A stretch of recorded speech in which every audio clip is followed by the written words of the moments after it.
High বন্ধুরা, তোমরা সবাই কেমন আছো? এই দেখো, আমি মামাবাড়িতে ঘুরতে এসেছি। এটা হলো মাটিয়াগঞ্জ বিধাননগর। এই যে একটা রেস্টুরেন্ট।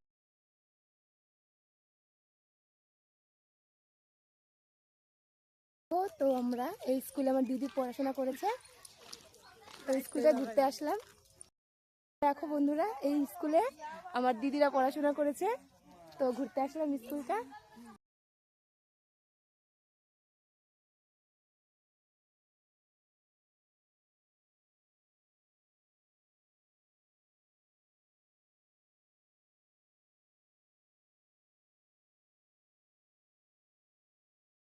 দেখো, আমাদের স্কুল ঘোরা হয়ে গেল।